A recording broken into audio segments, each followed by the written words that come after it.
അപ്പൊ ഫൈനലി ഹംപിയിലെ ഒരു ലൊക്കേഷനിലെത്തി.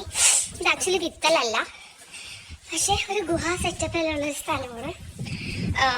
ഞങ്ങളിങ്ങനെ നടന്ന് ഇത് നിങ്ങൾക്ക് മനസ്സിലാവും. കണ്ടോ, അവിടെ ആയിരുന്നു എൻട്രി. അവിടെ നമ്മളിങ്ങനെ ഒരു ഗുഹ പോലത്തെ സെറ്റപ്പിൽ ഇങ്ങനെ നടക്കും. ഇതെന്താണെന്ന് കുറച്ച് മുന്നേ ഇതിന്റെ എൻട്രൻസിൽ എഴുതി വെച്ചിട്ടുണ്ടായിരുന്നു, പക്ഷെ എനിക്കത് മനസ്സിലായില്ല. ഇവിടെ ഒരു പെണ്ണിന്റെ ഫോട്ടോ ഒക്കെ ഉണ്ട് കൈകൂപ്പി നിൽക്കുന്നത്. ഈ പുള്ളിയാണ് ഇതുണ്ടാക്കാൻ ഓർഡർ കൊടുത്തതെന്നാണ് വിശ്വസിക്കപ്പെടുന്നത് എന്ന് അവിടെ എഴുതി വെച്ചിട്ടുണ്ടായിരുന്നു. എൻ്റെ കൂടെ വന്നിട്ട് പോയി കഴിച്ച് ഞാനും കൂടെ പോട്ടെ. പച്ചപ്പട്ടങ്ങ കഴിച്ചിട്ടുണ്ട് കുറിക്കാൻ.